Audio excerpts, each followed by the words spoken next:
ओम शांति और good morning. कई बार हमने बाबा को ये कहते हुए सुना कि ये गीत जो हैं ये हमारी गीता है, ये गीत ही गीता है।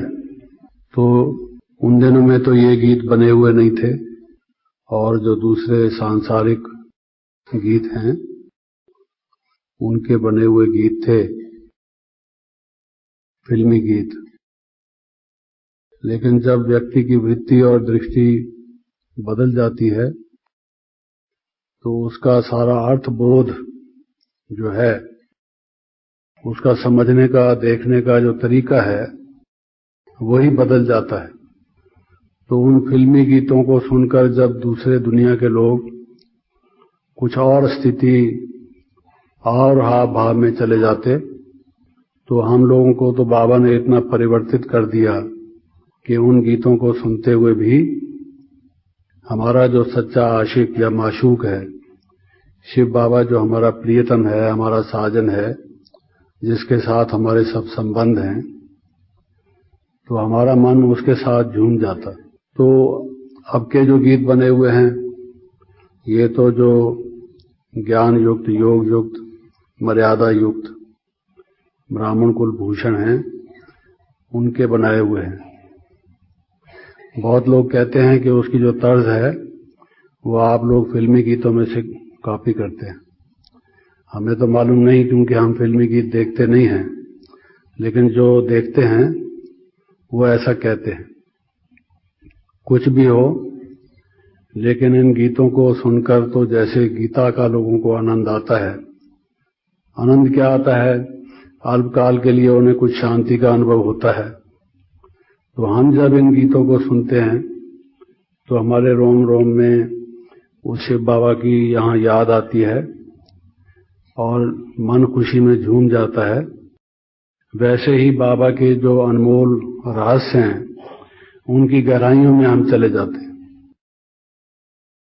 कई दफा हम कहते हैं कि हमें 3 सर्टिफिकेट लेने हैं, लेकिन जो 3 सर्टिफिकेट लेने हैं जिनमें से एक सर्टिफिकेट ये है कि सब हमसे संतुष्ट हों।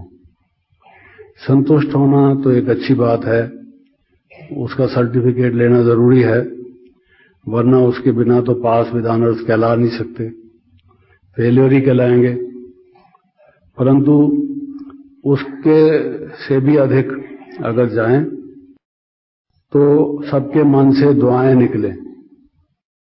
बड़ी बात तो यह है कि केवल संतुष्टि ना हो, ऐसा नहीं कि केवल वो हमसे नाराज ना हो, हमारे साथ उनका कोई मनमुटाव ना हो, कोई अनबन ना हो, कोई मत भेद ना हो, कोई भाव स्वभाव का टकराव ना हो, उसको हम संतुष्ट कहते हैं। कई दफा किसी शब्द की जो परिभाषा है वो नेगेटिव शब्दों में दी जाती है।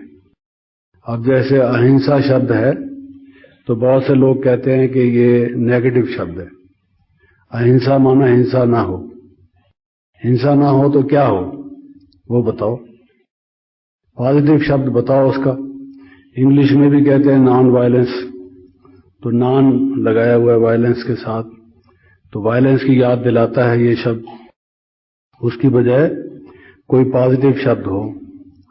तो वो मैं कह रहा था कि मनमुटाव ना हो और भाव स्वभाव का टकराव ना हो, कोई नाराजगी ना हो, सब हमसे, जिसको हम कहते हैं, संतुष्ट हो। मेरे ख्याल में ये शब्द गीता में संतुष्ट शब्द जो है कई बार आया होगा, 10, 12, 15 बार तो आया होगा। भिन्न भिन्न प्रसंग में उस संतुष्ट शब्द को अगर देखा जाए तो उसकी भिन्न भिन्न व्याख्या, भिन्न भिन्न अर्थ निकलते हैं कि संतुष्ट का क्या भाव है। संतुष्ट का केवल यही भाव नहीं है कि लोग हमसे नाराज ना हो, हमारी कंप्लेंट ना करें, हमसे कुछ उनका भेद ना हो, ऐसा ही नहीं, बल्कि उससे अधिक जो स्टेज है संतुष्टता की, उनके मन से, उनके जिगर से, उनके दिल से हमारे लिए दुआएं निकलें। वो इतने हमसे प्रसन्न चित्त हों, मुदित हों, खुश हों, हमसे निहायत खुश हों कि उनके मन से ये निकले कि व्यक्ति हों तो ऐसे हों, दुआ निकले। जैसे बाबा के लिए गीत बने हुए हैं, तुम्हारे साथ का अनुभव निराला है। जिन्होंने बाबा के साथ जीवन के अनमोल दिन बिताए, वो अनुभव तो अविस्मरणीय हैं। उन जैसे अनुभव दुनिया में कहीं नहीं हो सकते। लोग एडम और ईव की कहानी बताते हैं, ब्रह्मा और सरस्वती के शब्दों से शास्त्र भरे पड़े हैं, लेकिन जिनको मौका मिला उन विभूतियों के साथ रहने का, उनका व्यवहार, उनका उठना बैठना, उनके मन की स्थिति, उनका देखना निहारना, उनके बोलने का तरीका, जो सारा कुछ था, काम कराने का तरीका, आगे बढ़ाने का तरीका, वो तो दुनिया में कहीं देखने को मिल नहीं सकता। तो इसलिए वो एक जीवन की अनमोल निधि है जिसका कोई मोल नहीं, कोई मुकाबला नहीं उस चीज से। तो वो मन से निकलता है, उसको कोई भुला नहीं सकता। अगर कोई तलवार लेकर भी कहे, जैसे गुरु गोविंद सिंह के बच्चों के लिए कहते हैं कि जब उनको दीवार में चुनाया जा रहा था तो उनको कहा गया कि अल्लाहू अकबर बोल दो, ये कलाम बोल दो और हम तुम्हें कई रियासतों का नवाब बना देंगे। नहीं तो देखो, बाकी 2-4 ईंटों की ही ऊंचाई रह गई है, गर्दन तक तो तुम आ गए हो दीवार में। अब इसके बाद खत्म हो जाओगे, क्या फायदा, क्यों किसी के बहकावे में आते हो। तो उन्होंने क्या कहा, कोई परवाह नहीं। क्यों? क्योंकि उनको जो लगन थी, जो उनकी तत्परता थी, जो उनके मन में एक विश्वास था, वो अटूट था। और वो जिसका जितना गहरा अनुभव होता है उसके लिए वो क्या कुछ करने को तैयार नहीं होता। तो वो भी जो हमारे साथ रहें, बजाय इसके कि वो ये कहें कि ये तो निकम्मा आदमी है, अरे आपको पता नहीं, लोग इसके विषय में बहुत अच्छी बातें कहते हैं, हमसे पूछो जो हम इनके साथ रहे हैं, ये तो बहुत दुख देते हैं, हमें रुलाया है, कई बार हमारे आंसू आए हैं और हमें सिताया है, इन्होंने तंग किया है।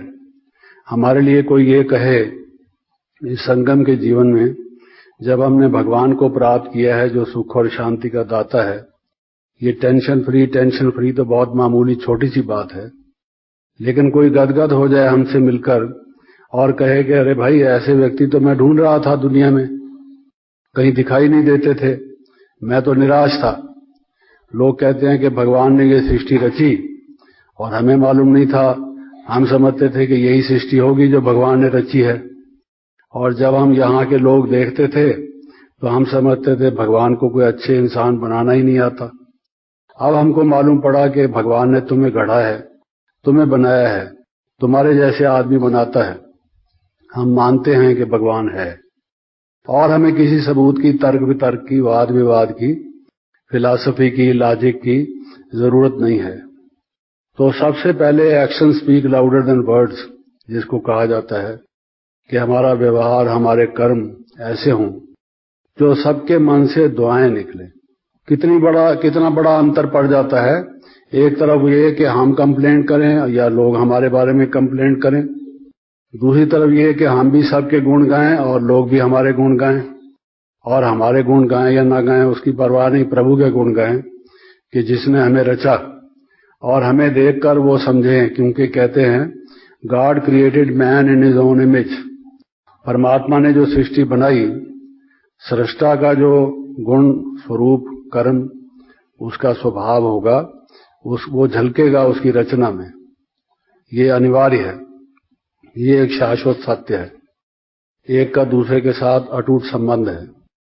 तो अगर हम में ऐसे गुण होंगे जिसको लोग कहेंगे भाई ये तो देवता जैसे हैं, देवी जैसे हैं, तो देवी देवता बनाने वाला जो है, तो मेव मम देव देव, वो जो परमात्मा है उसकी तरफ स्वतः ही हर एक का ध्यान जाएगा।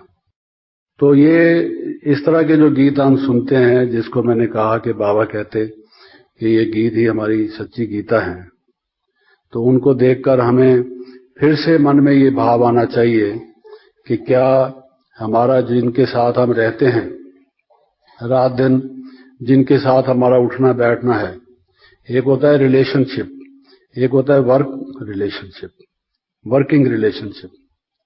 अब कोई व्यक्ति घर में है, कोई उसकी पत्नी है, कोई उसका बेटा है, कोई उसकी बेटी है, ये उसका ब्लड रिलेशनशिप, फिजिकल रिलेशनशिप है।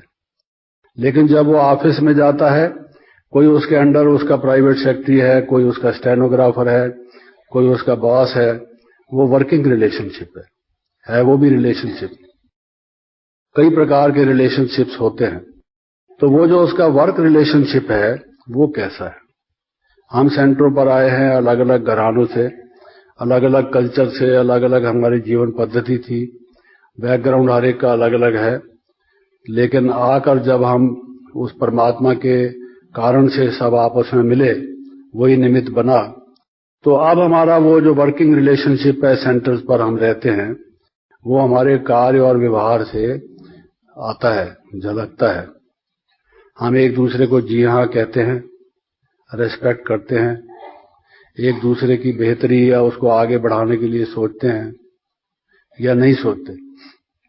इस तरह की जो हमारे भाव हैं, बाबा की प्रत्यक्षता का जो सबसे बड़ा एक उपाय है वो ये है कि नई सृष्टि, नया परिवार, जो ईश्वरी परिवार हो, जो दुनिया से बिल्कुल भिन्न हो, जिस जैसा और कोई मिले नहीं, वो लोगों को देखने में आएगा कि वाह वाह, ये तो बहुत फर्क है, there is lot of difference.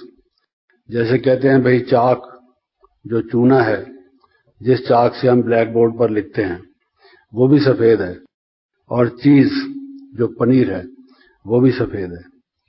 तो चाक खाने की चीज तो नहीं, खाने की चीज तो पनीर है दोनों देखने में सफेद। तो कहा जाता है there is lot of difference between chalk and cheese, both are white but one is eatable, the other is not. एक चीज खाई जा सकती है, दूसरी नहीं खाई जा सकती। इंसान तो हैं देखने में, आंख कान नाक वगैरह तो वैसे ही हैं सबके, ढांचे बने हुए, सांचे बने हुए, लेकिन उसके जो स्वभाव और कर्म और गुण हैं वो उसमें अंतर है। वो अंतर लोगों को देखने में आना चाहिए, महान अंतर जो है, कि वो कहाँ राजा भोज, कहाँ गंगू तेली, जैसे वो बताते हैं, दोनों में कितना अंतर है। उसका भपका, उसकी शालीनता, उसके राजकोलोचित कर्म और वो तेली के अपने ही बोलने के तरीके, बड़ा फर्क होता है। तो हम तेली हैं या राजा भोज हैं, इस पर डिपेंड करता है कि हमारा व्यवहार क्या है वास्तव में। तो ये बात तो गीत के प्रसंग में रही, लेकिन कल जब मैं समाप्त कर रहा था तो मैंने कहा कि कुछ बातें रह गई हैं, लेकिन हम उसको अधिक विस्तार में न लेके आज के विषय को लेना चाहेंगे। परंतु कुछ एक बातें कल के प्रसंग में भी ऐसी हैं जो आज से संबंधित हैं। और वो बात ये कि जब हम समर्पण की बात करते हैं, डेडिकेशन, डिवोशन जिसको हम कहें, उसमें एक एक अंग प्रत्यंग, जिसको कहते हैं संत बड़े परमार्थी, शीतल जिनके अंग, वो शीतलता हमारे अंगों में कैसे आएगी? जब हम सब उस शिव बाबा को समर्पित कर दें। तो समर्पित करने का जब हम एक मोटे रूप से कहते हैं कि हमारा तन भी, मन भी, धन भी, बुद्धि भी, हम जो भी हैं, जैसे भी हैं, बाबा तेरे हैं। इस क्षण से, इस पल से, इस घड़ी से हम तेरे हैं। जैसे हैं तू हमें संभाल ले, हमें हमारा कल्याण कर, तेरे हाथ में हम हैं। तू जो हमें कहेगा, ये हमारा वचन है, हम वैसे ही करेंगे, ये वचन हम निभाएंगे। और आपका जो वचन है कि मैं आपको सब पापों से मुक्त करा दूंगा और सब विकारों से छुड़वा दूंगा, दुखों और अशांति से बिल्कुल निजात दिला दूंगा, आप अपना वचन पूरा करेंगे ही। तो ये उसका और हमारा एग्रीमेंट एक प्रकार से हो जाता है। उसमें जब हम समर्पण की बात कहते हैं तो उसको हमें महीनता से, गहराई से, विस्तार से, स्पष्ट रूप से ये समझना चाहिए कि हर एक इंद्रिय समर्पित। हमें खाने के चस्के हैं कुछ, ये अच्छा लगता है, वो अच्छा लगता है, या अब उस मालिक की मर्जी है हमें जो खिलाए जो पिलाए, या हमारे अपने कुछ लफड़े हैं कि ये चीज चाहिए वो चीज चाहिए। हमें देखने की हमारी जो दृष्टि और वृत्ति है वो कैसी है?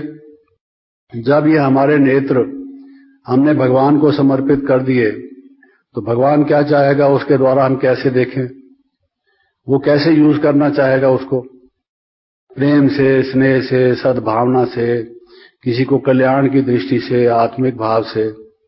उसका जो देखना होगा वो देखना ही ऐसा होगा कि बिल्कुल अन्य सामान्य व्यक्तियों की तुलना में वो बड़ा अलौकिक होगा। और बाबा कहते हैं कि सी नो इविल, बुराई मत देखो। क्या हम हर एक की बुराई नोट करते रहते हैं, अवगुण नोट करते रहते हैं? तभी तो दूसरों से वर्णन करने को मिलता है हमें मटेरियल डेली। हमारा समाचार पत्र ही अलग प्रकार का है, टाइम्स ऑफ इंडिया और इंडियन एक्सप्रेस तो अलग निकलते हैं, हमारा अपना न्यूज़पेपर अलग है। देखो आज हम आपको बताएं, आज फिर उसने मेरे से झगड़ा किया। हाँ, आज फिर झगड़ा किया। क्यों, क्या कहती थी? अरे उसकी तो आदत है, तुम जानती हो, रोज झगड़ा करती है। आज मैं चाय पीने गई किचन में, उसने ये कहा वो कहा। ये आज का सब ताजा समाचार, ये सुनिए। वो है तो ना mid day news, evening news, आजकल तो हर वक्त निकलती हैं। ये आज की ताजा खबर। तो हमारी खबरों में क्या भरा हुआ है? यही भरा रहता है। तो बाबा कहते हैं hear no evil, talk no evil, see no evil. हमें हर एक कर्मेंद्रिय का क्या प्रयोग करना है, ये तो नेगेटिव है। लेकिन बाबा कहते हैं कि पॉजिटिव तरीका क्या है, हमारे मुख से कैसे रतन निकलें, किसी के प्रति ऐसे शब्द निकलें, कहे वाह वाह, और कहो कुछ। ऐसा नहीं कि किसी की तारीफ के पुल बांधते रहें, लेकिन बाबा के उसने जो हम खजाने दिए उसके गुण गाते रहे हम। और भक्ति मार्ग में भी लोग गीत गाते रहते हैं, लेकिन अब हमारे मन से किसके गीत निकलेंगे, इस हृदय वीणा से किसकी झनकार निकलेगी? तो हम अगर उस प्रकार से हमारे मुख से बोल निकलें, हमारे नैन जो है उसको बड़ी मीठी दृष्टि से और स्नेह भाव से, दूसरे के प्रति सद्भावना से, उसके प्रति कल्याण की दृष्टि से, किसी की कोई खराबी हमें दिखाई दी, ऐसे तो नहीं आंखें बंद करके हम रहते हैं। आंखें अगर ठीक ना हो तो आंखें वाले के पास जाके ठीक करा के आते हैं। कहते हैं ना भाई कहाँ जा रहे हो? कहते हैं आंख दिखाने जा रहा हूं। आंख दिखाने के दो मतलब होते हैं। आंख दिखाना माना आप जानते ही हैं, तभी तो आप हंस रहे हैं।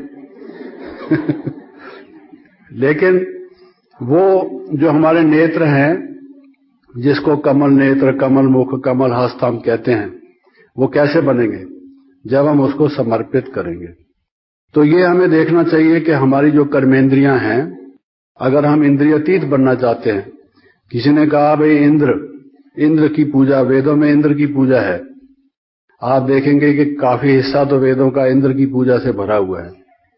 लोग समझते नहीं हैं और ये उनको विचार है कि जो ये वर्षा करने वाला है ये इंद्र है। लेकिन इंद्र शब्द की अगर आप संस्कृत में व्याख्या देखें, जिसने इंद्रियों को जीता वो इंद्र है। वो ज्ञान वर्षा करता है। जिन मनुष्यों के मन शांति से ना रही हो, सूख गए हों, जिनमें मानवता सूख गई हो, जिनमें नैतिकता सूख गई हो, उन पर वो ज्ञान वृष्टि करके जो उसको हरा भरा करता है, जो इंद्रियों को जीता हुआ जिसने है, वो इंद्र है। तो वो उसका स्पष्टीकरण है। तो इंद्र पद के देवताओं का जो अधिपति है वो इंद्र है और वो ब्रह्मा के समतुल है। ब्रह्मा का एक नाम इंद्र है क्योंकि उसने सब उसको जीता, इंद्रियों को जीता। इंद्रियों को जीता कैसे? कि उसने सब इंद्रियां जो हैं वो भगवान के समर्पित कर दी। तो अगर हम अपने पुरुषार्थ में लगे रहेंगे, मैं नहीं समझता, बिल्कुल नहीं मानता, इस बात को मानने के लिए किसी भी हालत में तैयार भी नहीं हूं कि हम कोई अपने मन को खुद ठीक कर सकते हैं या अपनी इंद्रियों को खुद जीत सकते हैं। अगर ऐसा होता तो बहुत यति सती हुए, बहुत लोगों ने साधना की और अन्न भी नहीं खाया, उपवास ही उपवास करते रहे, जंगलों में रहे, दुनिया से दूर रहे। सब उपाय, जितने भी दुनिया भर के उपाय हो सकते हैं, जो हर एक साधना में क्रिश्चियंस ने, बौद्धों ने, जैनियों ने, ये वैरायटी है, उनके उपायों की वैरायटी है। अगर उन सब का संग्रह आप करें तो आप देखेंगे किसी भी प्रकार का उपाय लोगों ने छोड़ा नहीं है। लेकिन उन सब से आज तक कोई भी इंद्रिय अतीत, इंद्रिय जीत और इंद्रियातीत, ये दो अलग चीजें हैं। इंद्रिय जीत और इंद्रियातीत कोई बना नहीं है। जिसको इंद्रियों का भान ही ना रहे, वो कहते हैं भाई कुंभकर्ण कहता था कि मैं भी इंद्र बन जाऊं, आलसी व्यक्ति कुंभकर्ण जैसा। वो तो आलसियों का महामंडलेश्वर था जो कुंभ था। वो कहता है मैं भी इंद्र बन जाऊं। तो उसको कहा गया तुम इंद्र का जाप करो, तो कहता है इंद्र इंद्र इंद्र। तो उसके मुख से इंद्र की बजाय निद्रा निद्रा निद्रा निकलता गया। तो इसलिए कहते हैं कि वो इंद्र की बजाय सोया ही रहा, निद्रा उसको मिल गई, गलत बोलता रहा। इसलिए वो जो रामायण में उसकी व्याख्या देते हैं कि कुंभकर्ण ज्यादा सोता क्यों था, क्योंकि चाहता तो इंद्र बनना था, लेकिन इंद्र इंद्र निद्रा निद्रा कहते कहते वो निद्रा स्वरूप ही हो गया, सोया रहा। आलसी की भी तो हद होती है ना, जो 6 महीने तक सोया रहे। भांग पीने के बाद, चरस पीने के बाद भी आदमी 1-2 दिन में तो जाग जाता है। जो 6 महीने सोया रहे वो कौन सी चीज पीता होगा। यही उसने जाप किया, निद्रा का। तो अब जब हम इंद्रियों को पूर्ण रूप से समर्पित करें, राजा जनक की मिसाल बाबा आमतौर से मुरली में देते हैं कि वो कहता था, उसने सन्यासियों की सभा रची और उनको कहा कि मैं मन को कैसे जीतूं। गीता में भी राजा जनक की मिसाल है, और जानकी दादी को बाबा कहते थे राजा जनक। तो वो राजा जनक की जो मिसाल है बहुत गाई हुई है कि राज करते हुए भी वो विदेह था। विदेह माना उसने देह के भाव से, देह के भान से उपरांत था। विदेह अवस्था, जिसको हम अपने अव्यक्त अवस्था कहते हैं अपनी भाषा में। तो देह होते हुए भी हम विदेह कैसे हों? जब है देह तो विदेह कैसे हों? जेब में हमारे पैसे हों और हम कहें कि हमारे पास तो कुछ नहीं, ऐसा तो नहीं। जो चीज है हमारे पास वो तो है। देह होते हुए विदेह कैसे हों? तो उसका भान नहीं, उसका भाव नहीं, उसका अभिमान नहीं देह का, ऐसी स्थिति उसको कहते हैं भाई वो जनक बना। जनक शब्द का मतलब है पिता, जो जानकी का मतलब है कन्या। वो जनक की पुत्री थी और जनक उसका पिता था। ये कोई प्रॉपर नेम नहीं है, भाव एक कन्या और उसके पिता की कहानी बताई गई है। जैसे हम कहते हैं there was a king and there was a princess, उस प्रकार से कहानी बताई गई है। These are not proper name, these are general names. ये नाम देकर सारी आगे बात बढ़ाई गई है। वो किसान की तरह से हल चला रहा था, बीच में से वो निकली, तो वो मटके में से कोई थोड़ी निकलता है। ऐसे ही पैदा होने लगे तो फिर डॉक्टरों का धंधा ही खत्म हो जाए। ये सारे गायनोकोलॉजिस्ट तो एक ही दिन में डिसमिस हो जाए सब, कोई ऐसी बात तो होती नहीं। तो वो जो सारे शब्द के जो अर्थ हैं वो सारे आध्यात्मिक अर्थ हैं, भाव अर्थ हैं उनके। सीता शब्द का अर्थ क्या है, जहां से मेढ़ से निकली उसका क्या भाव है, वो जो इस कलश से निकली उसका क्या भाव है, उसकी सारी रामायण की कोई व्याख्या अगर हम आपको बताएं तो आपको आश्चर्य हो कि बिल्कुल ये तो इसका भाव ही दूसरा है। रामायण वही की वही होगी, लेकिन आप देखेंगे उसका भाव बिल्कुल ही अलग है। आध्यात्म रामायण है वो, लोगों ने उसको नाटक बना रखा है। तो राजा जनक ने वो जो सन्यासियों की सभा रची, तो उसमें उसने ये कहा कि आप में से कोई ऐसा है जो ये मुझे ऐसा कोई तरीका बताए जिससे कि मैं अपने मन को जीत सकूं। आपको मालूम है, एक तो उसमें अष्टावक्र की बात आती है कि जिसके शरीर में 8 वक्र थे। अष्टावक्र माना जिसके शरीर 8 जगह से मुड़ा हुआ था, बेंड्स एंड ट्विस्ट थी उसमें। तो उस पर हंसे थे सन्यासी देहाभिमानी। और उस बात की बात नहीं कह रहा, उसने कहा था कि जैसे घोड़े पर चढ़ने में टाइम लगता है, जितना एक रकाब में पांव रखो और दूसरे उसकी पीठ से दूसरी टांग पार करके घोड़े की पीठ पर बैठो, तो इतने टाइम में मुझे कोई ऐसा उपाय बताए सहज, बिल्कुल, जिसमें इंस्टेंटली मेरा मन वश हो जाए। तो वो बताते हैं भी, अष्टावक्र ने उसको कहा हो सकता है मैं बताता हूं, अच्छा तुम बताओ। तो उसने कहा कि ऐसा है कि ये, और कहता है अगर तुम ये करा दोगे तो मैं आधा रात तुम्हें दे दूंगा। उसने कहा नहीं, मुझे वो नहीं चाहिए। उसने कहा अच्छा सारा ही रात दे दूंगा, तुम्हारे चरणों पर बैठूंगा। तो उसने कहा मुझे आधा ही नहीं चाहिए, सारा भी नहीं चाहिए, मुझे राज नहीं चाहिए। तो उसने कहा क्या चाहिए बोलो, और मेरे पास तो यही है। कहता है नहीं, तुम्हारे पास एक चीज और है, वो मुझे दे दो। तो उसने कहा मांग लो, मेरे को यही चीज चाहिए। तो उसने कहा कि उतने समय के लिए मन मुझे दे दो, मन मुझे दे दो, जिसको बाबा कहते हैं मन मना भाव, मन मुझे दे दो। तो मन जब उसको दे दिया तो मन में फिर अपने भाव से कुछ नहीं सोच सकता वो, क्योंकि वो तो उसका हो गया। अब वो जो कहेगा उसको वही सोचना पड़ेगा। उसका अपना मन ही नहीं रहा तो वो अपना विचार कैसे करेगा। मन जब उसने सरेंडर कर दिया, समर्पित कर दिया अष्टावक्र के, तो वो सोच कैसे सकता है।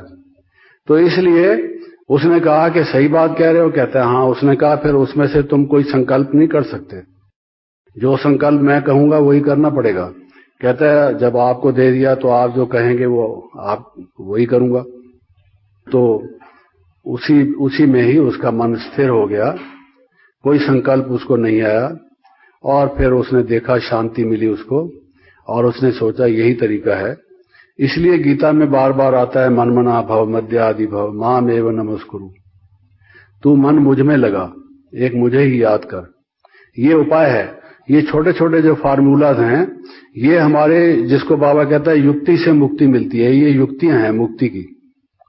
ये युक्ति के, ये जो फार्मूलाज हैं, हम युक्ति समझते हैं, जो चालाक आदमी चालाकी करता है उसको हम कहते हैं बड़ा युक्तिबाज आदमी है। वो युक्ति नहीं।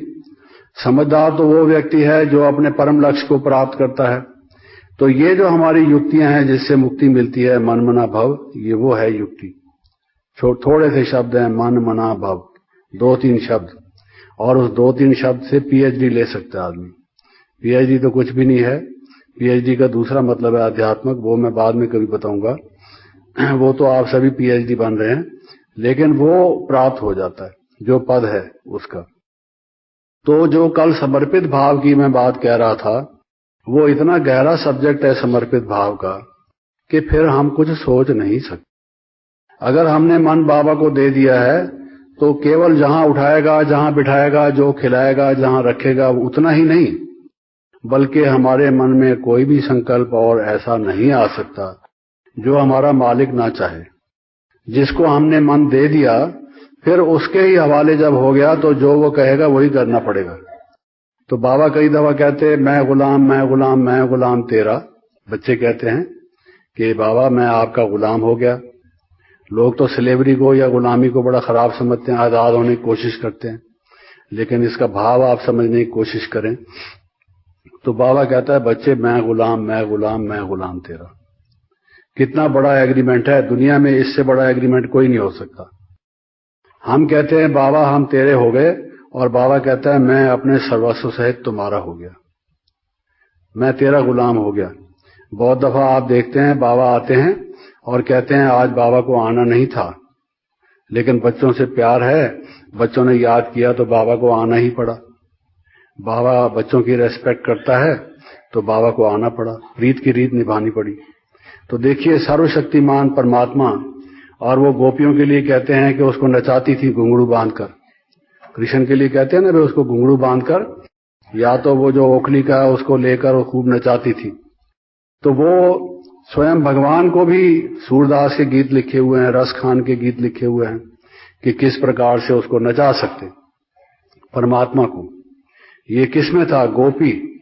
गोपी शब्द का क्या अर्थ है? गो इंद्रियों को कहते हैं, और पी माना समाप्त कर देना। जिसने इंद्रियों को समाप्त कर दिया उसको गोपी कहते हैं। तो जिसमें ये गोपी भाव आ जाता है जो कि इंद्रिय से अतीत हो जाए, कहते हैं भगवान ने गोपियों के वस्त्र चुराए, ये शरीर रूपी वस्त्र चुरा लिए, यानी जिनको शरीर का भार नहीं रहा। मथुरा में जाओ तो अभी भी एक वृक्ष है उस तालाब के किनारे पर, जहां पर साड़ियां कोई लटका के रखते हैं, पंडित लोग जाके दिखाते हैं, कहते हैं जी ये हैं साड़ियां जो भगवान ने चीर हरण किए थे। तब से लेके वो आजकल के जमाने की छपी हुई साड़ियां वो दिखाते हैं, और अंधविश्वासी लोग यही समझ कर आते हैं। वहां लटकी हुई है, आप जाके देखें। ये भी कोई नहीं पूछता कि ये 5000 वर्ष पुराना ना तो वृक्ष है और ना ये उस जमाने की साड़ियां हैं। पहले हमारे देखते देखते साड़ियों के रिवाज बदले हैं। पहले साड़ियां कैसे होती थी, अब कैसे होते हैं। लोग जाके देखते हैं उसको कि ये गोपियों की साड़ियां हैं, भगवान ने चुराए। वो भी जाके चुराते हैं, पुलिस में रिपोर्ट होती है उनकी। क्योंकि भगवान ने चुराया तो फिर उनकी क्या बात है। तो देखिए उनको भगवान की किसी ने कोई उन दिनों में कोतवाली नहीं होगी, या पुलिस नहीं होगा, या पुलिस कमिश्नर नहीं होगा, या ह्यूमन राइट्स कमीशन नहीं होगा, या विमेन कमीशन नहीं होगा, किसी ने माताओं का केस लड़ा नहीं होगा, कुछ होगी बात। तो वो जो इंद्रियों को जब तक हमने समर्पित नहीं किया है, योग लग ही नहीं सकता। जो मन मना भाव या जो हम कहते हैं समर्पण भाव जब तक हमारा नहीं, हमने अपने आप को दिया ही नहीं, हवाले ही नहीं किया भगवान के, तो कर्मातीत अवस्था जिसके विषय में आज मैं कुछ कहने जा रहा हूं, कर्मातीत अवस्था की बात तो अलग रही, हमारा योग लग नहीं सकता। बहुत से लोग जो कहते हैं कि हमारा योग नहीं लगता, उसका कारण यह है कि जो पहला लेसन है, मैं देही हूं, देह नहीं हूं, आत्मा हूं, शरीर नहीं हूं। अशरीरी जो स्टेज है, जो आत्मा के स्वरूप में हम टिक जाएं, क्योंकि वो कई दफा हम बिजली की तारें दिखाते हैं ना कि कैसे वो आपस में मिलती हैं तो फ्लेम निकलता है, उसका रबड़, उसका प्लास्टिक, उसका इंसुलेटिंग मटेरियल हटाया जाता है, जब जाके वो स्पार्क पैदा होता है, करंट से करंट मिलती है। तो शिव बाबा से हमें लाइट और माइट मिलेगी कैसे, वो जोड़ जुड़ेगा कैसे, लगेगा कैसे। तो अभी तक हमने समर्पित ही नहीं किया। हम आपको बताते हैं, अगर हम उसके हैं और वो हमारा है, अगर उसमें समर्पण भाव नहीं है तो योग नहीं लग सकता। लोगों के योग में और हमारे योग में यही अंतर है। ये जो राजयोग है, ये पतंजलि का योग भी राजयोग कहलाता है, उसमें ये बात नहीं है कि परमात्मा के प्रति समर्पित हो जाना। लोग तो कहते हैं अहम ब्रह्मस्मि, मैं स्वयं ब्रह्म हूं। परमात्मा का जीव जो है परमात्मा का अंश है, वो तो समर्पित होने की बात ही नहीं करते। हमारे ज्ञान का मूल आधार ही ये है कि तुम मेरे समर्पित हो जाओ। और मैंने आपको ये कहा कि आप ये तो 84 जन्म लेते हैं, लेकिन 1 मिनट के लिए ये मिथ्या अनुमान ही चलो लगा लीजिए, विच इज इम्पॉसिबल, कि आप करोड़ जन्म भी लेते रहिए, आप अपने मन को ठीक कर ही नहीं सकते। ये दर्शन का सिद्धांत है, फिलॉसफी का असूल है। बहुत गहराई से, बहुत विस्तार से ये डिस्कस हुआ है कि क्या मनुष्य को मुक्ति मिल सकती है। अब मैं मिसाल दूं आपको, बहुत से लोग कहते हैं कि अनेक जन्मों के बाद मिलती है। आप ये सोच लीजिए कि मैं इस जन्म में योग का अभ्यास करता हूं, पवित्र रहता हूं, मर्यादा पूर्वक चलता हूं, मेरा बीच में शरीर छूट जाता है, मेरी अपनी जो कमियां हैं, एक स्टेज ऐसी आती है जो मेरा संस्कार मेरा पीछा छोड़ता नहीं। बहुत कोशिश करता हूं, लेकिन वो इतना गहरा है, इतना कड़ा है कि उसको मिटा नहीं पाता। और आखिर मेरी आयु तो लिमिटेड है, कितना जीऊंगा, शक्ति भी लिमिटेड है, इंद्रियां शिथिल होती जा रही हैं, प्राण कमजोर होते जा रहे हैं, शक्ति शरीर को छोड़ती जा रही है। एक ऐसी स्टेज आ जाती है जो साधना करने के योग्य भी मैं नहीं रहा, जो पहले मैं कर सकता। तो उसके बाद क्या होगा, मेरे जो पुराने जो 63 जन्म के विकर्म हैं तो बहुत है। एक एक क्षण, एक एक मिनट पता नहीं क्या मैंने गलत काम किए होंगे जो कि मुझे पता भी नहीं। इतनी मलिन बुद्धि हो गई है जो मुझे याद भी नहीं। वरना आत्मा में एक क्षमता है, अगर आत्मा पूर्ण पवित्र हो तो उसकी ये भी योग्यता है कि देख सके वो। आखिर हम परमात्मा के बच्चे हैं, परमात्मा में अगर वो दृष्टि है तो हम में उतनी ना सही कुछ तो होगी, होनी तो चाहिए। लेकिन मन इतना खराब हो चुका है, ये शीशा इतना मैला हो चुका है कि हम देख ही नहीं सकते पास्ट में हमने क्या क्या लफड़े किए। तो उन विकर्मों को मैं दग्ध कैसे कर पाऊंगा, और तब तक तो मेरा शरीर छूट जाएगा। और शरीर छूटने के बाद दूसरा जन्म लूंगा, फिर मैं वो गलत काम करना शुरू कर दूंगा। कौन सा संग मिलेगा, कौन से लोग मिलेंगे, कैसी मेरी पालना होगी, क्या मेरे विचार होंगे, दोस्त कौन से होंगे, मित्र संबंधी क्या होंगे, फिर मेरा योग भ्रष्ट हो जाएगा या क्या होगा, खत्म हो जाएगा। तो इस तरह से तो लगे रहो, चलते रहो, विकर्म दग्ध हो ही नहीं सकते और आत्मा का कल्याण हो ही नहीं सकता। एक ही उपाय है कि वो परमात्मा ही हमारा कल्याण कर सकता है, वही हमें इन विकर्मों से मुक्त कर सकता है, हमारे सब संस्कारों को शुद्ध बना सकता है, हमें पूर्ण रूप से योगी बना सकता है, इंद्रियातीत स्थिति में हमें ले जा सकता है। और वो यही सारे कल्प में एक समय है। इस समय को गंवा दो, वो कहते हैं भाई गया वक्त फिर हाथ आता नहीं, ये मौका फिर हाथ में आने वाला नहीं है।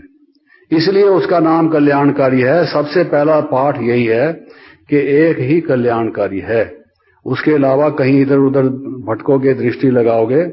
वो कहते हैं एक पक्षी था, सागर में उड़ रहा था और जगह जगह उड़ता था, पानी ही पानी था, कहीं बैठने की जगह थी नहीं। आखिर जिस जहाज से उड़ के गया वो घूमने, वापस उसी जहाज पर आके बैठता था और कोई था ही नहीं। तो इसी प्रकार से संसार सागर में और कोई ठोर ही नहीं है, और कोई ऐसा आश्रय ही नहीं है, कोई जिसका सहारा ही नहीं है कि जिसको लेने से हमारी मुक्ति, जीवन मुक्ति हो सके। समझे कि नहीं समझे? जिसको बाबा कई दफा कहते हैं बच्चा अच्छा बच्चे समझे, और हम कहते हैं समझे, कुछ भी नहीं समझे, और हम कहते हैं कि हाँ समझे। अगर हम इस बात को समझ गए तो लग क्यों नहीं जाते उसमें? तो पहली बात हमें ये ख्याल रखने की है कि जब तक हम अपनी इंद्रियों को पूर्ण रूप से समर्पित नहीं करेंगे, मन को समर्पित नहीं करेंगे, समर्पण भाव हमारा संपूर्ण नहीं होगा, न सर्वगुण संपन्न बन सकेंगे, न संस्कार शुद्ध हो सकेंगे, न मुक्ति, जीवन मुक्ति की वो जो उत्तम स्टेज है, कुछ ना कुछ तो मिलेगा। भगवान के बनेंगे, खाली हाथ तो नहीं जाएंगे, कुछ तो देगा वो। नहीं भी लोगे तो जबरदस्ती जेब में भी डाल के तुम्हें भेजेगा, खाली तो भेजेगा नहीं वो। लेकिन जो चीज आपको चाहिए वो नहीं मिल सकती। तो योग के लिए भी ये चीज आप समझ लीजिए कि अगर हम योग लगाना चाहते हैं, उससे मेल मिलाना चाहते हैं, वो परम पवित्र, उससे अगर हम योग, और वो इंद्रियातीत, अशरीरी, वो इनकॉर्पोरियल, और हम जब तक कॉर्पोरियल बने रहेंगे, कॉर्पोरियल तो खैर हैं, शरीर तो छोड़ के नहीं चले जाएंगे, जब तक हमारा ये भान या भाव या अनुभव या अभिमान देह से कनेक्टेड होगा, तब तक हमारा योग लग नहीं सकता। आप करते रहिए कोशिश, ट्राई योर बेस्ट। सिद्धांतिक रूप से थ्योरेटिकली भी पॉसिबल नहीं, प्रैक्टिकली भी पॉसिबल नहीं। आप उसका कोई एक्सप्लेनेशन दीजिए कि हाँ जी हो सकता है, this is the way, this is the alternative. हो ही नहीं सकता। तो इसलिए अगर योगी बनना हम चाहते हैं, हमने अपने जीवन का ये लक्ष्य निर्धारित किया है, तो चलते फिरते उठते बैठते जो हमारा गलत पाठ हमने पढ़ लिया है, जो हम में मिथ्या ज्ञान आ गया है और हम अपने को देह समझने लगे हैं, उस भाव को भूलें कैसे? जो मनुष्य के संकल्प हैं, विचार हैं, उसके विश्वास हैं, उसके निश्चय या निर्णय हैं, उनको निकालने का तरीका क्या है? जो मन में बहुत गहराई से दबे हुए से हैं, उनको निकालने का तरीका है कि उसका अपोजिट विचार आप करें। मैं देह हूं, मैं देह हूं, मैं देह हूं। जन्म जन्मांतर हम इस भाव में चलते रहे और अब वो इतना पक्का हो गया है कि उसको, हाँ जी, वो कहते हैं जो आदत हो गई पक्की, उसका छूटना मुश्किल, धागों का बना रस्सा उसका टूटना मुश्किल। वो इतना पक्का हो गया है कि अब उसका टूटना ही मुश्किल। अब जब तक हम ये नहीं सोचेंगे मैं आत्मा हूं, मैं आत्मा हूं, मैं ज्योति स्वरूप हूं, मैं लाइट हूं, मैं माइट हूं, मैं परम धाम से आया हूं, मैं अशरीरी हूं, मैं शिव बाबा का बच्चा हूं, ये संकल्प अगर आप नहीं चलाते रहेंगे, सृष्टि चक्र नहीं चलाते रहेंगे, तो ये योग का लगना ही असंभव है। आप ट्रैफिक कंट्रोल के गीत बजाते रहिए, रेड लाइट करते रहिए, पालती मार के बैठे रहिए, आंखें खुले रखिए, बेशक सामने देखिए, भ्रिकुटी पे देखिए या नेत्रों में देखिए, do what ever you like, लेकिन ये अनुभूति तब तक नहीं हो सकती, ये पक्की बात है। तो अब रही बात कर्मातीत स्टेज की, क्योंकि हमेशा लक्ष्य ऊंचा होना चाहिए। ठीक है, आपका योग जितना भी लगे, लेकिन लक्ष्य हमेशा ऊंचा रखिए कि मुझे कर्मातीत स्टेज को प्राप्त करना है। ये नहीं कि अच्छा जैसा कैसा ठंडा मीठा कुछ भी योग लग जाए। अगर पहले से ही हम यही सोचेंगे कि कुछ भी मिल जाए, थर्ड क्लास भी पास हो जाए, हम हो जाएं, तो फिर तो हो सकता है कि फेल भी शायद हो जाए। और अगर हम ये सोचें कि नहीं नहीं हम तो पूरी तरह से पढ़ेंगे इसको और इसका अध्ययन करके हम कुछ प्राप्त करेंगे, तब कुछ प्राप्त होगा। तो वो जो कर्मातीत स्टेज है, जो जिसकी बात मैं आपसे थोड़े से टाइम में जो बाकी बचा है कहने जा रहा हूं, उसके 3 भाव हैं कर्मातीत स्टेज के। वो कैसे प्राप्त हो, उसके लिए क्या अभ्यास करें, उसका एक अलग सब्जेक्ट है, वो भी उसकी भी चर्चा करेंगे। लेकिन कर्मातीत स्टेज के 3 भाव हैं, उन तीनों को साथ में लेके आप चलेंगे तो कर्मातीत स्टेज की अनुभूति होगी। लेकिन ये है परम आवश्यक, सर्वश्रेष्ठ, क्योंकि परम धाम में जब हम चले जाएंगे, जो सोल वर्ल्ड है, उसमें तो अनुभव की बात नहीं, हम देह में तो होंगे नहीं, वो तो हर एक को प्राप्त होगी ही होगी। इस शरीर में रहते हुए, इस संसार में रहते हुए हमें वहां का अनुभव यहां हो, कर्मातीत स्टेज का, उस जैसा कोई और अनुभव ही नहीं है, उस जैसा कोई प्राप्ति, कोई उपलब्धि ही नहीं है, वो अतुल है। उसकी तरफ अगर हमारा ध्यान नहीं है, हम बाकी सब कामों में पड़े हुए हैं, तो मैं समझता हूं कि हम बहुत गुमराह हैं, भूले हुए हैं। हमने अपने असली लक्ष्य को छोड़ दिया है। ये सर्वगुण संपन्न मनुष्य, देवता, ये सब बन जाएंगे अपने आप ही, लेकिन कर्मातीत स्टेज का अगर हमने अभ्यास नहीं किया, ये भी कुछ नहीं बनेंगे। ये सब कुछ उसमें आ जाएगा अगर हम उस स्टेज का पहले अनुभव करने की कोशिश करेंगे, उसका अभ्यास करेंगे। और उसके लिए मैंने आपको बताया कि उसके 3 भाव हैं। उसका एक तो यह है कि हम बिल्कुल ही देहातीत स्टेज में हों, देह का भान जरा भी रंच भी ना हो, देह की दुनिया का संकल्प जरा भी ना हो, देह के व्यक्ति और वस्तुएं, संसार की जो स्थूल प्रकृति के बने हुए पदार्थ हैं, या जो देहधारी हैं, देह के जो संबंधी हैं, उनके साथ लगन की, लागत की बात तो छोड़ दीजिए, लेकिन वो मूर्तियां, ये हम मूर्ति पूजक कहलाएंगे अगर वो मूर्तियां हमारे मन मंदिर में आएंगी तो उनमें से कोई भी A to Z, चाहे वो कितना ही महान देहधारी क्यों ना हो गुणों के दृष्टि से, लेकिन किसी भी देहधारी की स्मृति ना आए हमें। बिल्कुल उस स्टेज में हम हों, देहातीत स्टेज में, कर्मातीत स्टेज में। उसको हम कहेंगे परम धाम में जब आत्मा होती है तो इस प्रकृति की दुनिया से पार होती है, परात पर, परे से भी परे, जिसको कहते हैं परे नहीं, परात पर, परे से भी परे। आप कहेंगे उससे परे, पर उससे भी परे, परे से भी परे, जिससे और परे कुछ नहीं है। तो वो जो जिसमें लाइट है दुनिया में, गोल्डन रेड लाइट है, जो निराकारी दुनिया है, उस गोल्डन रेड लाइट में एक मैं और एक शिव बाबा, तीसरा कोई नहीं, देहधारी कोई नहीं, देह के प्रकृति के पदार्थ कोई नहीं। वो जो मेरी स्टेज है, उस स्टेज पे मैं जाऊं और उसका अनुभव करूं। ये उसका एक पहलू है, उसका विस्तार बाद में कभी बताएंगे।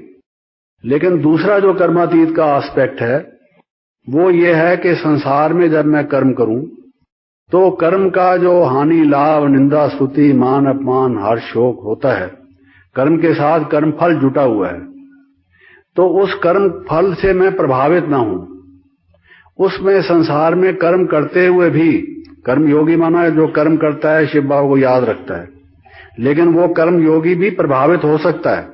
लोग उसकी बहुत महिमा करें, बहुत ऊंची सफलता मिल जाए तो खुश हो जाएगा, और इतना पैसा खर्च करने के बाद, इतनी मेहनत करने के बाद काम सब गलत हो जाए और लोग कहेंगे इसने तो काम गलत कर दिया, तो हो सकता है ज्यादा ना सही थोड़ा उसका मन में आ जाए, दुख आ जाए, कुछ डिप्रेशन आ जाए कि ये तो नुकसान हो गया।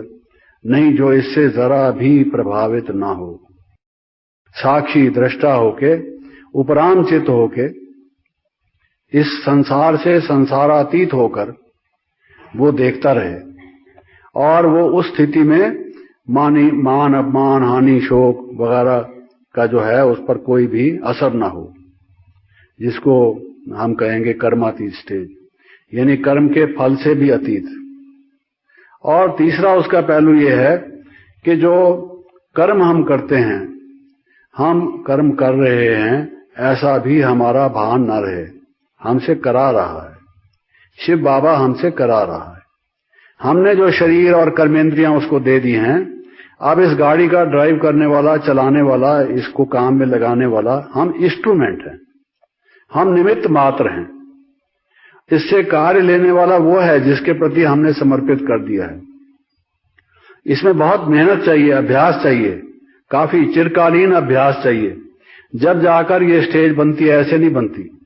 ये तीनों भाव जब हमारे तीनों प्रैक्टिसेस साइड बाय साइड इकट्ठी चलें, तब हमें वो जो निराकारी स्थिति है, बीज रूप स्थिति है, जो बिंदु रूप स्थिति है, उसका अनुभव हो सकेगा। लेकिन ये तीनों चले, हमको ये उम्मीद ना रहे हमेशा कि हमने अच्छा काम किया है, किसी का ध्यान ही नहीं, बड़ों ने कुछ एक शब्द भी हमें महिमा का कहा नहीं, एप्रिशिएट भी किया नहीं। ये आशाएं तृष्णाएं जो हमारे मन में लगी हुई है और इनसे जो हम प्रभावित होते हैं, बल्कि उत्सुक रहते हैं, उसके लिए हमें उत्कंठा बनी रहती है, प्यास जैसी बनी रहती है। तो ये योग से बहुत दूर हैं हम, बहुत दूर हैं, बहुत दूर हैं, कोसों दूर हैं। कैसे हम अपनी अंतिम स्टेज को प्राप्त करेंगे? तो हमें ऐसी स्टेज का अभ्यास करना चाहिए कि हम अपनी मस्ती में मस्त रहें। इसको ही सेल्फ रेस्पेक्ट कहा जाता है। हम जो हैं सो हैं। हम जो मेहनत कर रहे हैं वो हमने किसी से सर्टिफिकेट लेना है कि हमने मेहनत की है। हम दूसरों पर डिपेंडेंट हैं। वो अगर हमें पास कर दें तो पास हो गए, फेल कर दें तो फेल हो गए। हम कुछ नहीं अपने कर्मों को जानते। हमारा कार्य ये है कि हम अच्छे कर्म करते चलें। बाबा ने जो हमें मर्यादाएं बताई हैं, नियम बताए हैं, कर्म के विधि विधान बताए हैं, उसके अनुसार हम कर्म करते चलें। हम जो शिव बाबा के लिए कहते हैं कि वो करण करावनहार है, हमारा कर्म करते हुए भी ऐसा अनुभव हो कि करण करावनहार वही है, वही करा रहा है, वही कर रहा है, वही करा रहा है। ऐसा अनुभव हो जैसे देह हमारे साथ है ही नहीं और वो उसको दिया हुआ है और वही इसके द्वारा काम ले रहा है। तो ये जब हमारी स्टेज होगी कि वही करण करावनहार है और हम तो निमित्त हैं, हमें कुछ भी नहीं चाहिए, हमें यश मान ये टेम्पररी थोड़े से समय इस डिवाइन फैमिली में कि हाँ ये कहें ये बहुत अच्छा सर्विस करते हैं, इनकी बुद्धि बहुत अच्छी है, इनकी योग्यता बहुत अच्छी है, ये फलां काम को जानते हैं, उस पर अगर हम डिपेंडेंट रहे तो इंडिपेंडेंस तो हुई नहीं, स्वतंत्रता तो हमारी आई नहीं। अगर हमें 10 आदमियों ने कह दिया ये खराब है तो हम खराब हो गए और 5 आदमियों ने कह दिया अच्छा है तो अच्छे हो गए। ये तो बेपेंदे के लोटे हुए, हमारा अपना तो कोई पेंदा है ही नहीं। जैसे वो थाली का बैंगन जैसे होता है लुढ़क जाता है, उसी टाइप से हमारी हालत। तो हमें अपने उस बाबा के आधार पर कि वो करण करावनहार स्वामी के हाथ में हम निमित्त हैं, हमको कर्म करते चले जा रहे हैं, जिसको कहा गया कर्मण्येव अधिकारस्ते मा फलेषु कदाचन, कि तुझे कर्म पर अधिकार है, फल की चिंता तू ना कर, तू उस तरह से चलता चल। तो ये अगर वो भाव हमारा रहेगा फिर उसका अभ्यास और अनुभव की बात हो सकती है। तो कहने का भाव ये है कि ये तीनों का जब तक हमारा साथ साथ अभ्यास नहीं चलेगा तो हमें उसकी अनुभूति नहीं होगी। लेकिन आप देखते हैं कि हमारे यहाँ और भी बहुत सारी स्टेजेस का वर्णन किया जाता है, जिसमें से हम एक फरिश्ता की स्टेज या अव्यक्त स्टेज कहते हैं। तो कर्माती स्टेज और अव्यक्त स्टेज में क्या फर्क है? जब हम थोड़ा बहुत भी इस प्रकृति के देह को, स्थूल देह को, उसके भान को छोड़कर जो सूक्ष्म प्रकाशमय फरिश्तों जैसा शरीर, हल्कापन, जब हमारी वैसी स्थिति हो कि हम संसार के जो रिश्ते हैं या जो प्रकृति की चीजें हैं उनसे मन हमारा उपराम हो, लेकिन फिर भी थोड़ा बहुत देह के भान में हो, मान लो उड़ते रहते हो, खुश रहते हो, मौज में रहते हो, ज्ञान युक्त रहते हो, पवित्र रहते हो, वो हमारी अव्यक्त स्टेज है। उसमें भी देह से काफी हद तक हम ऊपर निकल जाते हैं, लेकिन पूर्ण रूप से अशरीरी स्टेज नहीं है वो फरिश्तापन की स्टेज है, अव्यक्त स्टेज है। जो मैं कर्मातीत स्टेज की बात कह रहा हूं, ये तो जब हम विकर्मों से, विकारों से, नेगेटिव थिंकिंग से, शरीर की याद से, देहधारियों की याद से, ये देह के संकल्पों के, प्रकृति के पदार्थों के, इन संकल्पों से छूटकर मैं आत्मा हूं जो ज्योति बिंदु का मुझे एक समझाया गया है, उस स्वरूप में जब मैं टिकूंगा कि मेरा अपना वास्तविक स्वरूप क्या है, उसको हम कहते हैं कर्मातीत स्टेज, जो कि सांसारिक स्टेज ना होकर जिसको हम कहें भाई अदर वर्ल्डली, इस लौकिक नहीं, वो जो फरिश्तापन की स्टेज है वो तो अलौकिक स्टेज है। ये कर्मातीत की जो स्टेज है ये एक प्रकार से पारलौकिक स्टेज है। ये परम धाम में जब हम अपने को अनुभव करें उस लाइट में, ब्रह्म तत्व में, और आत्मा रूप से केवल, और भाव और संकल्प उसमें हमारे मर्ज हो, संकल्प हमारे इमर्ज ना हो, वो जो हमारी स्टेज है, एक लाइट और माइट का गोला हम अपने को अनुभव करें, बस और कुछ नहीं, उसी में ही समय वो हो। उसमें हमें ऐसा अनुभव होगा कि जैसे लाइट और माइट हमारे पर उतरकर और जैसे हमारे शरीर से निकलकर हमारे आत्मा से विकीर्ण होकर हम उसको रेडिएट कर रहे हैं, उसकी बहुत करंट्स पावरफुल सारे संसार में फैल रही हैं। आपने जो वो एक इलस्ट्रेशन ऑफ राजयोग है, उसका जो टाइटल है उस पर देखा होगा, एक योगी बैठा हुआ है, लाइट आ रही है और लाइट और वाइट उसको घेरे हुए सब तरफ फैल रही है। तो आप ऐसा लगेगा जैसे शरीर छोड़ने से 1 मिनट पहले की जैसे स्टेज हो, जैसे ऐसे लगेगा कि ये देह तो है ही नहीं। वो बाद में आप सोचेंगे जब उस स्टेज से नीचे उतरेंगे और कुछ समय के बाद जब आपका बोलना शुरू होगा या किसी से वर्णन कर पाएंगे, पहले पहले तो एकदम डीप साइलेंस में होंगे या एकदम बोला भी नहीं जाएगा और एकदम लगेगा कि जीवन है तो यही है, अनुभव है तो यही है। इस स्थिति को हम छोड़ के क्यों इस चक्कर में आते हैं, उस टाइम ऐसा महसूस होगा। लेकिन जब आ ही गए चक्कर में उस स्थिति में, तो फिर आप सोचेंगे कि वो जो स्टेज थी, वो जो अनुभव था लाइट और माइट की, आनंद की, शांति की, जिसमें सर्व अनुभूतियां समाई हुई थी, निहायत बहुत ही पावरफुल स्टेज थी, बहुत ही लाइट और माइट की स्टेज थी। तो वो जो स्टेज होती है, उसमें बाबा कहते हैं हमारे विकर्म दग्ध होते हैं और हमारे संस्कार का परिवर्तन होता है। जो मोल्ड हो हमारे संस्कार और गोल्ड सच्चा सोना हम बने, वो उसी स्टेज से बन सकते हैं, उसके अलावा किसी स्टेज से नहीं बन सकते। तो वो पावरफुल उसका अनुभव हम करें, उसके लिए जो दूसरी 2 चीजें मैंने बताई कि कर्म करते हुए भी हम उसके जो रिजल्ट है उसके प्रभाव में ना आए, निंदा स्तुति मान अपमान में ना आए और इंद्रियों से अतीत हों, जब तक ये साथ साथ हमारे नहीं चलेगा तो ये अनुभव भी होगा नहीं। इनका कनेक्शन है आपस में। तो उसको करने के लिए ये करना जरूरी है, लेकिन दोनों चीजें कनेक्टेड हैं। जैसे जैसे आप कर्मातीत स्टेज का अनुभव योग से करेंगे, वैसे वैसे ही आप इंद्रियातीत और देहातीत होंगे, और जैसे जैसे आप देहातीत और इंद्रियातीत होंगे, वैसे वैसे ही आप उसकी स्थिति में टिक सकेंगे। तो दोनों का आपस में एक डिपेंड करता है, एक दूसरे पर आश्रित हैं। इसलिए मैं कह रहा था कि साथ साथ इनका अभ्यास चलना चाहिए। तो अब हम थोड़ी देर, जो हमें समय मिल गया है, गोल्डन चांस, हम उसका अभ्यास करते हैं। अब रखिए कापियों को और बॉल पेन को एक तरफ, और उसका थोड़ा अभ्यास हम करें। चलें उस कर्मातीत स्टेज पर, उस न्यारी और प्यारी स्टेज पर, जिसको सचमुच में न्यारी और प्यारी स्टेज हम कह सकते हैं। आप इजीली, आराम से, जैसे भी आपको अच्छा लगे सुहाए, वैसे बैठें और रिलैक्स होकर परम धाम में।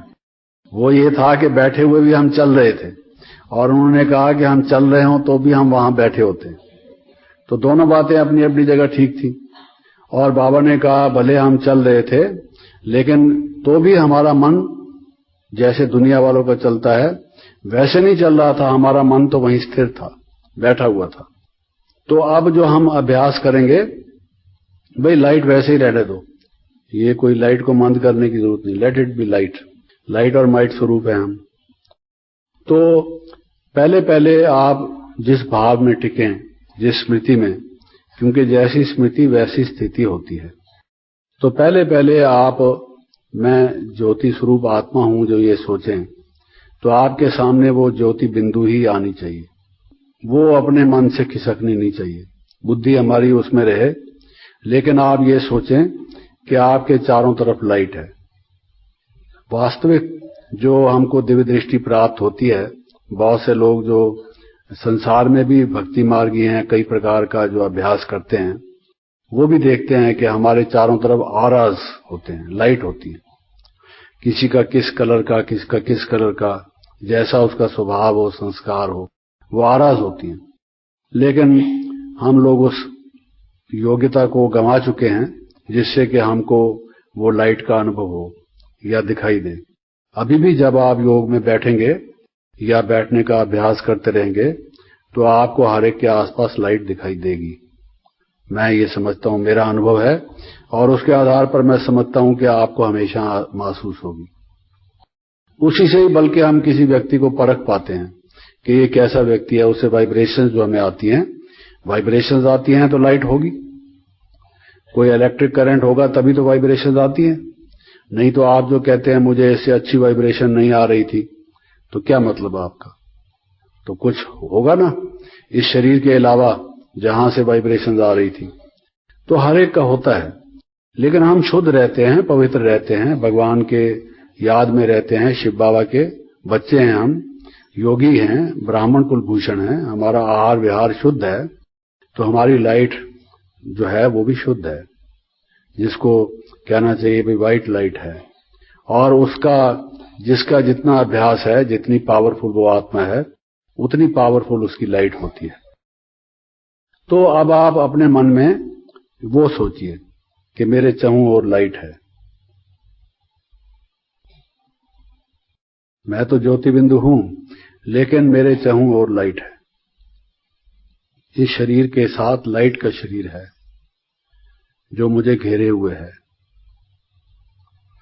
उस स्थिति में आप पहुंचते चले जाएं, शरीर को भूल जाएंगे आप, और वो लाइट आप हैं, लाइट का शरीर है।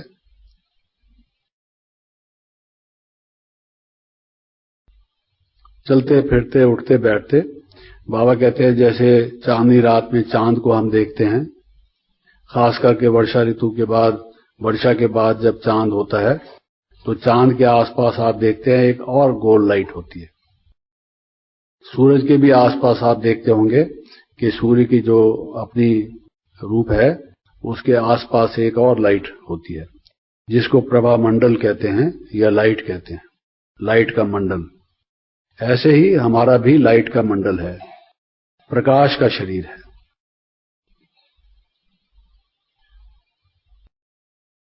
तो ये अभ्यास आप करते रहे, चलते फिरते उठते बैठते, इस शरीर को भूलिए, हम वो है। ये आत्मा का जो प्रकाश है वो रूप धारण करता है लाइट का। अब मन को परम धाम में ले जाएं, ब्रह्मलोक में ले जाएं, जहां गोल्डन रेड लाइट है, साइलेंस है, पवित्रता है, एकदम डीप साइलेंस है।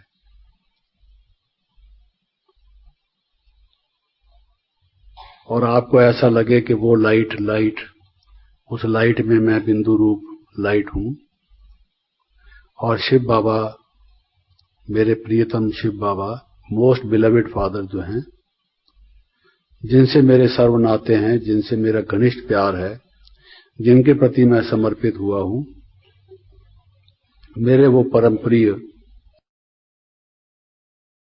वो हैं, और उनकी लाइट और माइट मुझ पर उतर रही है। वो लाइट और माइट, मैं लाइट और माइट हूं, और शिव बाबा की लाइट और माइट, बाबा मुझ पर अपनी कृपा वृष्टि कर रहे हैं लाइट और माइट की।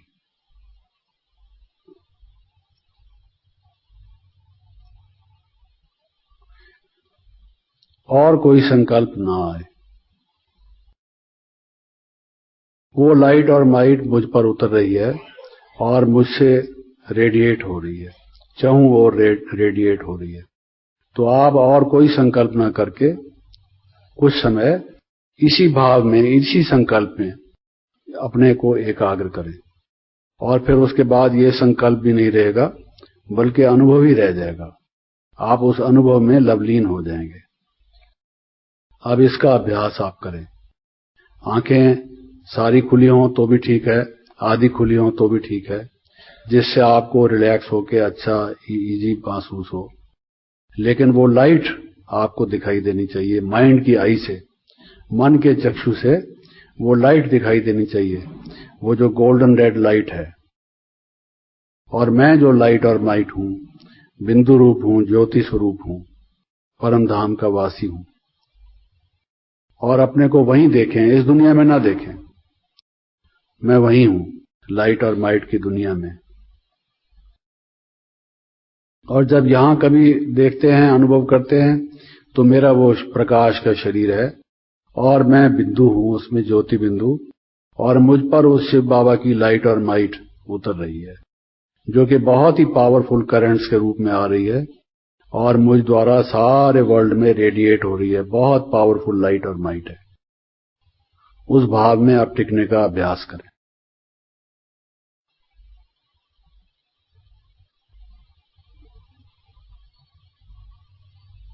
अब इसके विषय में किसी को कोई एक आध बात पूछनी हो पूछ सकते हैं, फिर समाप्त करेंगे।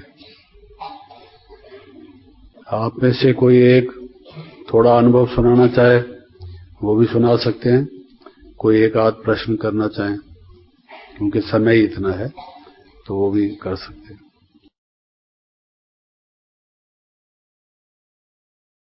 है किसी का कोई प्रश्न? कोई बात क्लियर ना हुई हो पूछ सकते हैं। ये तो कई बार कुछ कह के और समझा के थोड़ा अनुभव और प्रैक्टिस कराने की बात है। फिर भी बताने में कोई बात ऐसी हो जो आपको क्लियर ना हुई हो, कोई नहीं है? कभी कभी अपने को शरीर की भी भान नहीं रहती, हम योग कर रहे हैं वो भी भान नहीं रहती है, तो वो क्या योग है? शरीर हम कैसे बैठे हैं वो भी याद नहीं रहता है और कुछ याद नहीं आता। जब आते हैं बाद में ऐसा लगता है कि हम कहाँ हैं, तो वो क्या योग है? उसमें बाबा की भी याद नहीं रहता है, बैठे वो भी याद नहीं रहता है, तो उसको क्या बोलेंगे? ये तो कर्मातीत से भी मेरे बताने से पहले ही समझ गए आप लोग शायद। ऐसा होता है, कई लोगों का कुछ इस प्रकार से अलग अलग अनुभव रहते हैं, लेकिन जैसे जैसे हम इस बात पर ध्यान देंगे, क्योंकि हमारे विक्रम दग्ध होंगे शिव बाबा की याद से। शिव बाबा की याद हमें होनी चाहिए, लेकिन एक स्टेज ऐसी आएगी जब शिव बाबा की याद इमर्ज नहीं होगी, अनुभव होगा। तो अगर अनुभव हो फिर तो ठीक है, याद भी ना हो और शिव बाबा की अनुभूति भी ना हो तो वो फिर थोड़ा सा फर्क पड़ जाता है। तो मेरे ख्याल में अनुभव होना चाहिए। फिर भी ये भी जो अनुभव किया ठीक ही है, खराब नहीं है। इसको और थोड़ा सा अपना एम रखेंगे कि शिव बाबा को याद रखूं और आत्मा के स्वरूप में टिकूं, बाबा से मेरा कनेक्शन हो। कम से कम देह को तो भूला, थोड़ा माइंड कंसंट्रेट तो हुआ, इस दुनिया से दूर तो हुए, तो ये भी एक चलो प्राप्ति है, अचीवमेंट तो है। अब इसमें बाकी जो चीज मिसिंग है उसको ऐड कर दो तो ठीक हो जाएगा। और किसी का है कोई प्रश्न? वैसे तो प्रश्न तो नहीं है, लेकिन जैसा कि आज भाई साहब ने क्लास कराई उसके ऊपर जो अनुभव बताया कि बाबा की स्टेज कैसी होती है, तो उसका जरूर थोड़ा सा अनुभव है। जैसे कि हम पहली बार ये भट्टी में बैठे तो 8 तारीख से भट्टी शुरू हुई, तो जब हम बाबा के कमरे में पहली बार गए सुबह, तो हम सोच नहीं पाए कि हमको इस भट्टी में क्या करना है या क्या लक्ष्य लेकर के बैठना है। तो कुछ भी समझ में नहीं आया, तो हमने बाबा को यही बोला कि आपने बुलाया है और आपके कहने पर हम आ गए, तो अब आप जैसा चाहें वैसा बना लें, क्योंकि जो सैंपल आप बनाना चाहते हैं वो शायद मेरी बुद्धि में ना हो और हम ना सोच पाए कि कैसा बनना है, तो इसलिए बाबा के ऊपर छोड़ दिया। तो उसके बाद मुझे योग लगाने की मेहनत कहें, मुश्किल कहें, कोई जरूरत नहीं पड़ी। सहज जी जैसे बैठते हैं तो ज्योति बिंदु स्वरूप आत्मा और शिव बाबा की याद सहज ही याद आती है। ओम शांति। आपने जब योग करने के लिए कहा, जब आप बिंदु समझो और अपने चारों ओर एक प्रकाश की काया देखो, तो वो तो अनुभव कर ही रहे थे। पर जब आपने कहा कि बाहर की कोई और संकल्प ना आए, तो एकदम बाहर की एक संकल्प आ ही जाता है। जब आपने मना किया उस बात को, फिर आपने जब रिलैक्स छोड़ दिया, फिर वो संकल्प हट गया। मतलब जब हम सोचते हैं बाहर की नहीं सोचना चाहिए, तब जान के वो जबरदस्ती आ जाता है। जब हम उसको सोचते ही नहीं तो फिर बिल्कुल उस बिंदु, जैसे आपने लास्ट में कहा, रेडिएट होता हुआ आप देखो, फिर आप उस समय स्टॉप कर दिया और उसी स्थिति में हम बैठे रहे थे। क्योंकि बार बार अनुभव करने से होता है। यही प्रश्न गीता में भी आता है कि मेरा मन टिकता नहीं है और बातें बीच में आ जाती हैं। तो उसके उत्तर में यही कहा गया कि दो बातें जरूरी हैं योग के अभ्यास के लिए, एक तो वैराग्य और दूसरा अभ्यास।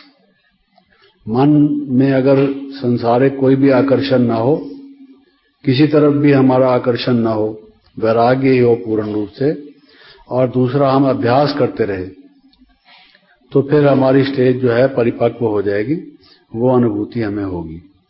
तो कोई संकल्प आता है तो अगर आप उसकी गहराई में जाएं कि वही संकल्प क्यों आया, दुनिया में संकल्प तो कोई भी हो सकता है, लेकिन जो संकल्प आपको आया बाकी सब करोड़ों संकल्पों में से वही क्यों आया, तो आप देखेंगे कि कोई ना कोई बात ऐसी होती है जिसमें अभी हमारा वैराग्य नहीं हुआ होता।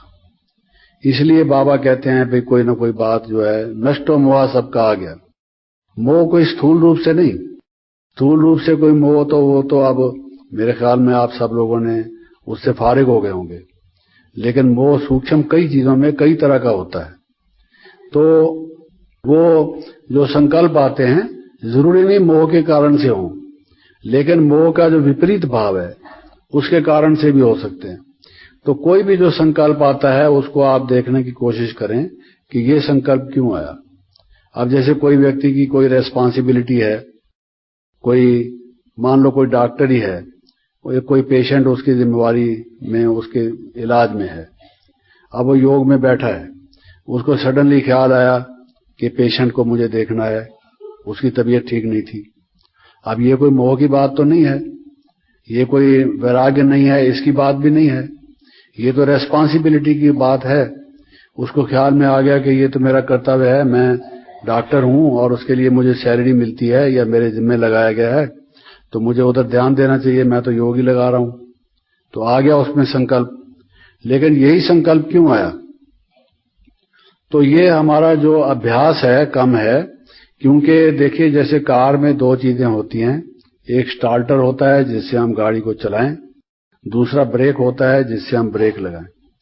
तो मैंने कार चलाना सीखा तो नहीं, लेकिन मुझे यही मालूम हुआ कि बताया गया कि ब्रेक लगाना सिखाते हैं पहले, क्योंकि अगर चला बैठा और ब्रेक ना लगा सका वो तो किसी वृक्ष या दीवार के साथ जाकर टकराएगा, कार भी खत्म करेगा और अपना सिर भी टकराएगा, उसका क्या कार सीखेगा, कार की बजाय बेकार हो जाएगा वो तो इसलिए ये जो ब्रेक लगाना है संकल्प को, बिंदु लगाना, जब भी हम चाहें, जब चाहें जो चीज सोचें, जब चाहें ना सोचें, तो ये अभ्यास से आती है कि हम कोई भी संकल्प ना करें, ये हमारी इच्छा के ऊपर हो, चाहें तो करें चाहें तो ना करें। ये अभ्यास जैसे जैसे हम करेंगे वैसे वैसे हमारा उसमें फिर कोई संकल्प आएगा नहीं। लेकिन ये शुरुआत में ये सब चीजें होती हैं, लेकिन थोड़ा बहुत भी अगर मान लो अनुभव होता है या मन स्थिर होता है, एक दफा अगर आपको वो स्वाद आ गया, वो चस्का लग गया, वो चाशनी चख ली आपने, फिर उसको छोड़ेंगे नहीं। फिर आपका मन करेगा कि उसको हम, छोटा बच्चा जब उसको आम खिला दो और एक दफा उसको अच्छा लग जाए ये आम है, तो बाजार से दफ्तर से जब उसके पापा आते हैं तो कहता है मेरे लिए आम लाए हो। वो पापा से आम की उम्मीद रख के बैठा है कि वो आएंगे तो आम ले आएंगे। पापा से भी ज्यादा प्यार उसका आम के साथ हो गया। आइसक्रीम खाता है तो ये कहेगा मम्मी आज आइसक्रीम बनाई है जरा आइसक्रीम खिला दो, क्योंकि उसको चस्का लग गया, थोड़ी उसको उसमें लज्जत आ गई, वो चख लिया उसने और स्वाद बैठ गया उसका। तो जब आपको ये कर्मातीत स्टेज का या योग का अनुभव हो, जितना जितना होगा, फिर वो ऐसा सहज होगा कि वो खींचेगा आपको। आप उससे हटना चाहेंगे तो मुश्किल हो जाएगा और वो खिंचा हुआ जाएगा। वो है ना, कच्चे धागे से खिंची आती है सरकार मेरी, वो कच्चे धागे से ही खिंचे चले जाएंगे आप। कोई उसमें आपको ज्यादा जफाकशी करने की जरूरत नहीं होगी, ये अभ्यास की जरूरत है। इस पर थोड़ा ध्यान देने से लाइट और माइट स्वरूप ही होंगे। चलते फिरते उठते बैठते हम ध्यान नहीं देते, हमने समझ लिया हम आत्मा हैं, कहते भी हैं हम आत्मा हैं, लेकिन हम चलते शरीरों की तरह से हैं, जैसे कोई लाश चल रही हो। आत्मा का हमको ख्याल नहीं रहता है, देह चल रहा हो, पहले जैसी दृष्टि बनी हुई है। तो ये अगर हमारा अभ्यास हो, अच्छा अगर बिंदु रूप नहीं भी याद कर सकते तो लाइट का शरीर है, एक फरिश्ता चल रहा है, अगर इसका भी हमारा अभ्यास होने लगे तो हम नजदीक तो पहुंचेंगे उस स्टेज के। वो भी अभी हमारा अभ्यास नहीं। तो देखिए हम कितनी दूर हैं, हमारी जो मंजिल है, जो गोल है, उससे कितनी दूर हैं। बहुत कामों में हम लगे हुए हैं, बहुत लफड़ों में हम लगे हुए हैं, जो असली बातें हैं उनको छोड़ के हम बैठे हैं। नतीजा उसका क्या होगा वो समझ लें हम। इसलिए अभ्यास और वैराग्य इसका ध्यान देंगे तो वो स्टेज जरूर प्राप्त होगी। ओम शांति।